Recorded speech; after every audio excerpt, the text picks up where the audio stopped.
Assalamualaikum warahmatullahi wabarakatuh. Alhamdulillahi rabbil alamin, wala hawla wala quwwata illa billahil aliyyil azim. Allahumma salli ala sayyidina Muhammadin wa ala alihi wa ashabihi ajma'in. Kita awali dengan mengucap basmalah. Hadirin Bismillah. Kajian Al-Hikam nomor 276. Bismillahirrahmanirrahim. Wa qala radhiyallahu anhu mimma kataba fihi li ba'di ikhwanihi amma ba'du. Fa innal bidayati majlatun nihayati wa inna man kanat billahi bidayatuhu kanat ilaihi nihayatuhu. Berkata Ibnu Athaillah dalam surat yang ditulis untuk kawan-kawannya, amma ba'du, sesungguhnya bidayah ataupun permulaan itu bagaikan cermin yang memperlihatkan nihayah ataupun puncak akhirnya. Dan siapa yang sejak mula bidayahnya selalu bersandar kepada Allah, maka pasti akhirnya ataupun nihayahnya akan sampai kepada Allah. Ada awal, ada akhir.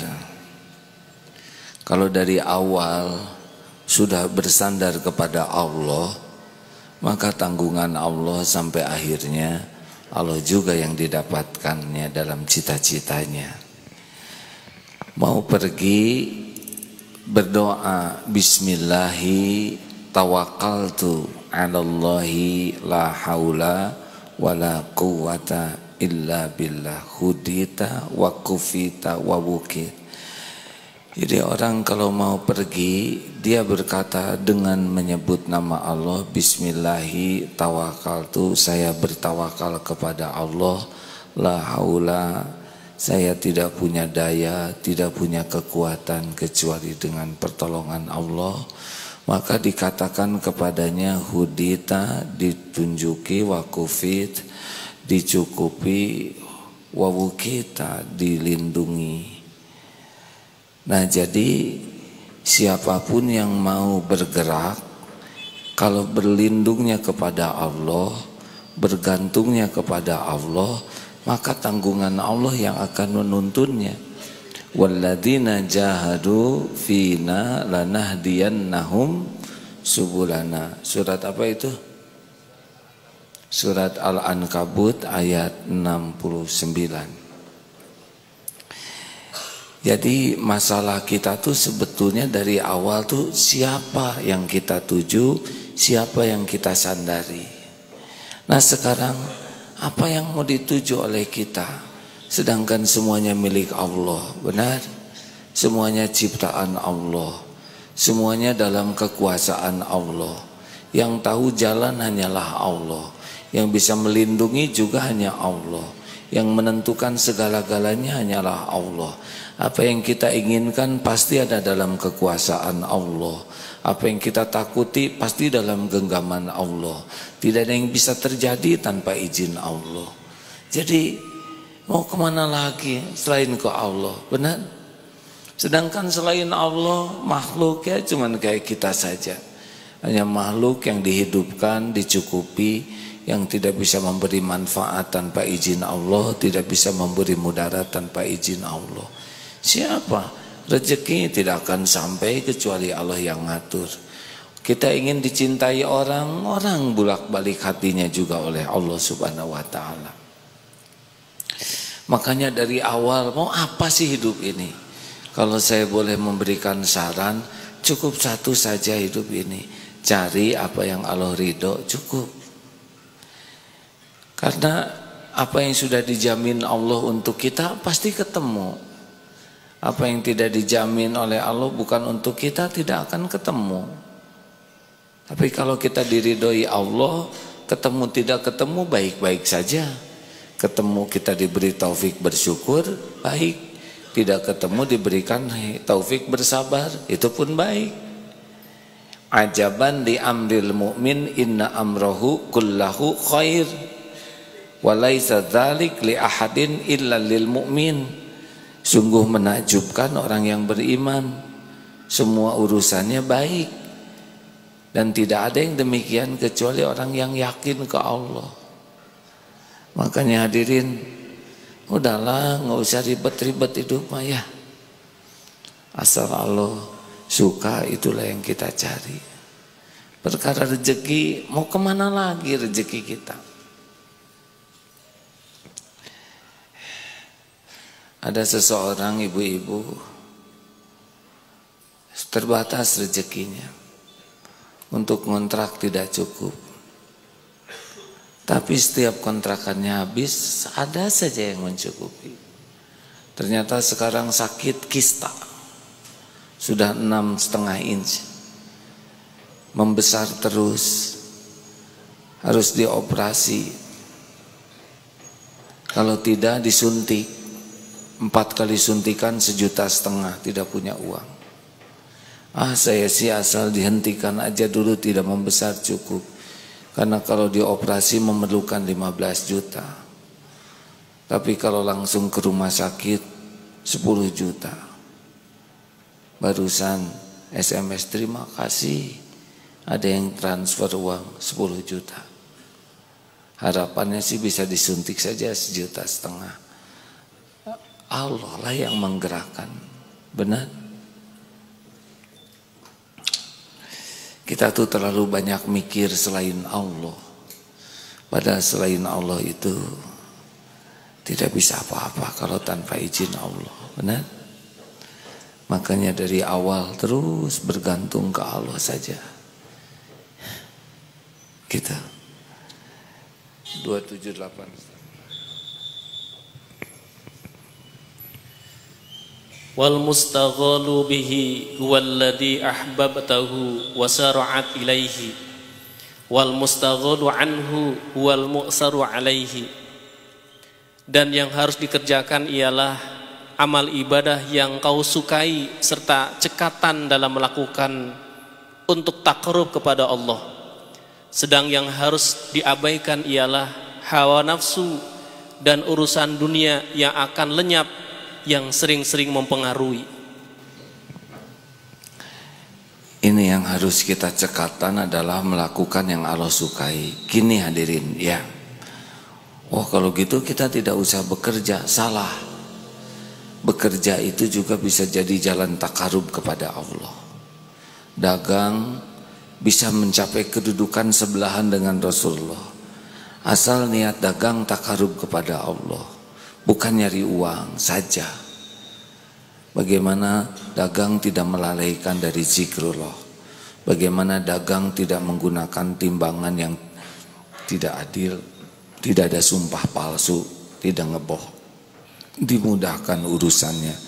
Dagang jadi ibadah, dagang jadi khalifah, dagang jadi dakwah, tidak pusing. Hari ini Allah ngasih berapa, hari ini Allah tidak ngasih, hari ini Allah ngambil, nggak ada masalah, semuanya baik. Nah, kalau orang yang hidupnya cari uang, selalu mikirkan tentang uang. Nah, kalau orang menjadikan aktivitas dagangnya itu ibadah, Allah nanti yang akan mendatangkan berkahnya rezeki. Cirinya apa? Dagangnya bisa makin dekat dengan Allah, dagangnya membuat akhlaknya semakin baik, dan tercukupi dengan cara yang tidak menghinakan diri kita. Tapi kalau kita dagang bisa membuat lalai dari Allah, ibadah berantakan, tahajud hilang, ngaji nggak pernah, dikasih terus untung makin lalai. Nah, ini berarti dia sebetulnya sedang rugi. Tapi ada juga yang dikasih untung makin syukur, sedekahnya makin banyak, tahajudnya makin bagus. Nah, itulah rezeki yang berlimpah dari Allah Subhanahu wa taala. Hadirin, jangan risaulah tentang rezeki ya. Risaulah tidak jadi amal soleh. Wah, kalau gitu saya mau santai saja kerja. Emang Allah suka sama yang santai? Kerja santai, zikir enggak, ngaji enggak. wah itu malah jadi rugi. Saya tidak punya waktu buat ngaji. Pasti ada waktu. Kalau kita ngajinya bagus, nanti ya kerjaan kita yang biasa dikerjakan 2 jam, bisa 1 jam bisa selesai itu dengan baik. Yang tadinya kita tidur capek memerlukan 6 jam, kalau kita ngajinya baik, nanti dikasih 5 jam tidur aja udah fit. Yang tadinya rapat, ruwet, bisa menghabiskan waktu 2 jam, kalau kita ngajinya bagus, nanti dibuat ide cemerlang dikasih oleh Allah, sehingga rapat itu mungkin sejam tuntas dengan memuaskan. Yang tadinya negosiasi bisa alot, kalau kita ibadahnya bagus, ngajinya bagus, dibalikan aja negosiasinya jadi ringan, ya enggak? Ya sudah, setuju itu beres. Itu bisa makan waktu tuh untuk setuju tuh berjam-jam, berhari-hari. Tapi kalau kita diberkahi Allah, bisa beres saja. Yang tadinya buat nyicil utang itu lama gitu ya, tapi kita ngajinya bagus, dibuat saja yang ngutanginnya.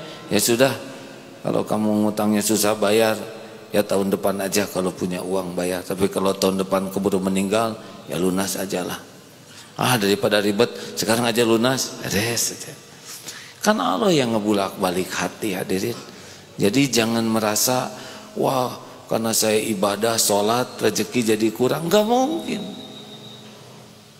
Tadi ada yang mau beli tapi saya sholat, jadi dia enggak jadi belinya. Memang enggak ada rezeki saudara di dia, ya enggak? Emang kalau saudara tungguin dia pasti beli? Belum tentu. Kalau enggak mah cuma nawar aja. Tinggalkan sholat, Allah tahu keadaannya. Selesai sholat diborong tuh. Kalau Allah mau bisa. Dan semuanya juga Allah yang ngegerakin, benar? Harus yakin begitu. Makanya jangan sampai ibadah itu dianggap penghambat urusan dunia. Tidak. Kita kan kerja itu ibadah. Nah sholat itu justru menjadi tiangnya. Masa kita ngebangun rumah nggak mau ngebangun tiang, kan kerja itu untuk zikrullah. Nah sholat itu puncaknya zikir. Makanya jangan risau lah. Rapat tinggalkan kalau sudah waktu sholat. Siapa yang mau ngasih ide? Emang keputusan rapat dijamin bekal bagus kalau Allah tidak ngasih petunjuk? Mau sampai dower rapat juga, kalau oleh Allah dihalangi, nggak ada tuh solusi. Tanpa rapat panjang lebar, kalau Allah mau jadi solusi, ada solusi. Hadirin harus tahu ya, semua keputusan itu hanya dalam kekuasaan Allah. Makanya suami istri nih, kalau saudara bertengkar nggak usah rewel lah, percuma. Ini gimana papa begitu, mama begitu, cicing. Nah, gimana pak? Silakan. Kalau ibu lagi mau marah-marah aja, saya mau wirid bu, mau zikir. Papa ngerti nggak sih? Insya Allah paham. Kalau orang marah tidak usah dilawan. Kenapa? Jawab dong pak, jawab pak. Bu, jawaban saya zikrullah. Papa selalu lapor ke Allah, dikit-dikit lapor ke Allah. Jadi saya gimana pak? Papa saya kan nggak berani sama Allah. Ya sudahlah, astagfirullah. Ini udah istighfar. Eres. Udah berdebat kusir juga. Panjang lebar, kalau nggak dikasih petunjuk oleh Allah, apa hasilnya? Mending zikir. Kalau suami marah-marah, istri yang wirid. Mama pasti dengerin ceramah Agim ya. Apa lagi ngomong, dengerin. Ini juga lagi denger pak. Sok atau bicara aja. Jawab. Sekarang jawaban saya zikir pak. Aduh susah ngomongnya, ya udah bapak juga istighfar. Beres aja. Serius hadirin. Udah bertengkar mah nggak ada ujungnya, benar? Yang dicari apa? Yang dicari mah kemenangan setan. Udah nggak ada gunanya banyak berdebat, adu argumen, dah lah. Nanti kalau udah Allah tuntun 2-3 patah kata juga bisa ngejungkel tuh hati. Ya salahnya kita lebih sibuk ngandelin omongan, ngandelin strategi, ngandelin silat lidah, ngandelin rapat. Bukan tidak boleh, tapi apa artinya kalau Allah tidak nolong? Benar?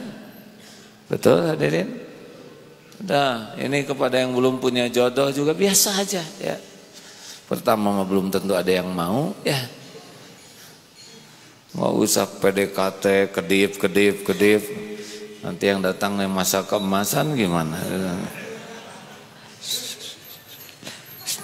Siapa yang ketawanya gitu? Istighfar. Oh, ngadepin siapa tadi? Begitulah hadirin. Terima kasih Majelis Taklim Mar'atus Sorehah dari Jakarta Timur. Mana? Alhamdulillah. Tidur di sini kah?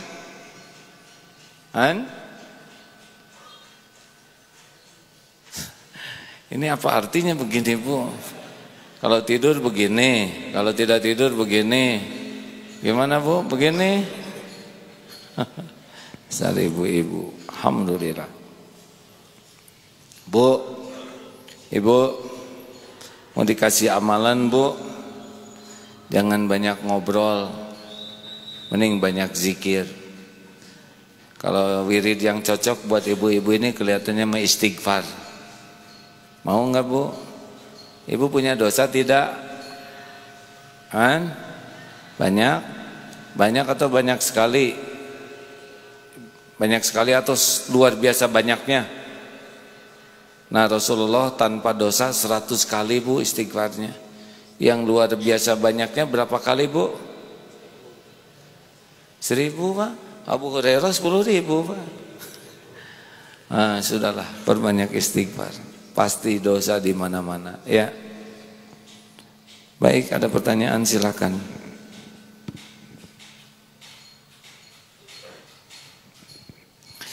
Jadi yang perlu kita minta sebetulnya bukan duniawi yang fokusnya. Yang perlu kita minta adalah kita bisa melakukan yang Allah sukai itu. Karena dunia yang kita minta belum tentu baik bagi kita. Misalkan ini adik-adik pengen jadi presiden, anjuran saya mah jangan, ya. Pertama, siapa yang mau ngajuin, ya. Yang kedua, siapa yang bakal milih. Mending minta, ya Allah jadikan saya jadi ahli takwa, ahlul ikhlas, ahli Al-Quran. Apa yang Allah suka itu yang kita minta. Jadi mintanya aja sudah jadi kebaikan, benar? Tapi kalau dunia mah biarinlah, suka-suka Allah aja ngasih yang mana gitu. Saya tidak minta jadi terkenal, mau ngapain, ya. Tapi diuji, kalau udah garisnya pasti aja jadi diuji, dikenal orang. Tapi dah itu belum tentu baik, betul?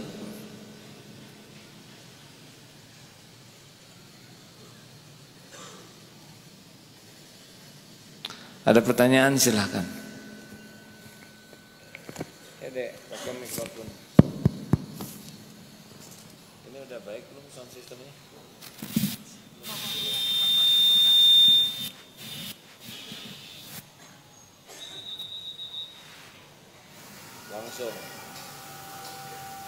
Langsung Kang. Assalamualaikum warahmatullahi wabarakatuh. Izin perkenalan diri ya, saya Dirga SSG 33. Oh, SSG baru? Ya. Dari mana, Dek? Saya dari Rancaikek. Rancaikek. Sengaja ke sini? Ya. Gak mungkin gak sengaja celeng ke sini. Maaf pertanyaan yang salah. Silakan. Ya. Ada sedikit pertanyaan. Apakah saya ini termasuk anak yang durhaka? Karena semenjak ibu saya meninggal, jadi keluarga saya memang berantakan. Nah, sampai saat ini memang tidak tahu ayah saya di mana dan kakak saya juga di mana. Saya tinggal bersama, ya pindah-pindah sih. Mungkin sudah jalan dari Allahnya seperti itu. Tapi alhamdulillahnya memang untuk rezeki dan yang lain-lain, ya saya percayakan semua ke Allah. Jadi saya sudah sarjana sih sampai sekarang. Cuman yang jadi permasalahan sampai detik ini, apakah saya termasuk anak yang durhaka bila orang tua saya tidak tahu di mana, kayak gitu. Terima kasih. Tunggu dulu, boleh saya tanya lebih dalam sedikit? Sudah berapa lama pisah dengan orang tua? Semenjak ibu saya meninggal berarti 2008. 8 tahun. Ibu meninggal usia 2008, tahun 2008. 9 tahun yang lalu. Waktu itu masih apa? SD, SMP, SMA? SMA kelas 1. SMA kelas 1, ibu meninggal, terus bapak tidak ada. Ya, awalnya ada. Awalnya bapak ada, tapi pada saat setelah seminggu ibu meninggal, sebenarnya saya diajak sih sama ayah saya untuk pindah, tapi dengan catatan sekolah saya ditinggalkan dulu. Pindah. Tapi nggak tahu kenapa di hati saya yakin kalau saya itu harus sekolah. Baik, ibu meninggal, seminggu kemudian bapak berangkat, sempat diajak. Berapa orang di rumah? Saya punya kakak itu 3. Kakak 3, adik? Nggak ada, bungsu berarti ya. Bapak seminggu sesudah itu tidak ketemu lagi? Saya sempat sih beberapa kali ketemu. Tolong sound system ada yang bisa bantu, lebih baik suaranya, ya. 3 bulan setelah itu, ia masih ketemu walaupun tidak secara langsung, misalnya via telepon atau SMS. Tapi sekarang sudah ia lost contact seperti itu. Ya, Allah tahu di mana bapaknya. Satu, jangan pernah hilang kasih sayang ke orang tua. Mau tidak mau adik jadi manusia, syariatnya lewat ibu dan bapak. Benar? Hanya episodenya begini. Tidak boleh ada benci, tidak boleh ada dendam, tidak boleh ada sakit hati. Tapi justru harus sayang. Saya harus bantu. Saya harus jadi orang yang berada di barisan pertama ibu bapak saya supaya jadi ahli sorga. Gitu. Dan Allah tahu di mana bapaknya sekarang, ya. Walaupun nggak tahu, Allah tahu, pasti tahu. Karena ayahnya ciptaan Allah, milik Allah, dan diurus oleh Allah setiap saat, ya. Doa saja yang banyak. Kapan ketemunya? Ya gampang. Kalau Allah mau mempertemukan, nanti ada jalannya. Ada jalannya. Tidak ada yang sulit bagi Allah Subhanahu Wa Taala, ya. Banyak istighfar. Tidak durhaka deh. Durhaka tuh kalau membenci, menghina, menyikapi remeh, memang garisnya sudah begitu. Kulla yusibana a'udzubillahi minasyaitonirrajim ma asaba min musibatin fil ard wala fi anfusikum illa fi kitabim min qabli an nabra'aha inna dzalika 'alallahi yasir. Tidak ada satupun musibah yang menimpa di bumi maupun pada dirimu kecuali sudah tertulis di Lauh Mahfuz sebelum kami mewujudkannya. Emang episodenya begitu deh. Terima dengan baik. Ada nggak karunia dari Allah yang kurang? Ada yang makan terus? Makan, minum, berpakaian, bisa sekolah, bahkan bisa sampai sarjana, bisa daftar SSG. Ada di sini, apa yang kurang? Nggak ada yang kurang kan karunia Allah. Yang kurang kita, kurang syukur. Ya. Tiap orang beda-beda episode.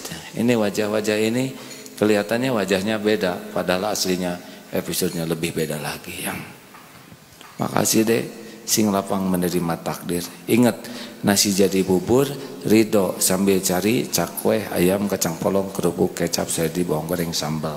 Terima takdir yang ada sambil bergerak ke takdir lain yang lebih baik. Ya, gitu.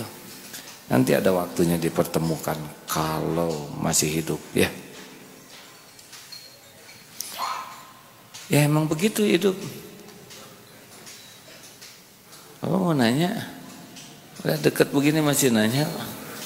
Silakan Pak. Terima kasih ya. Assalamualaikum warahmatullahi wabarakatuh. Mungkin tidak lupa lagi. Nama saya Dedi Suherman, alamat asli Sperum Sadangsari Permai, Purwakarta. Kadang-kadang berdomisili di adik saya, Perum Ranca Ekek, Kencana, Blok 2, Nusa Indah 4. Ada yang catat. Silakan Pak. Ini hubungan tadi juga masalah kita minta maaf Allah yang saya rasakan. Setelah saya mengikuti ya waktu tanggal pas hari ulang tahun AA mungkin waktu malam 29 dan pengajian yang 30 juz, lalu hati saya tertukar.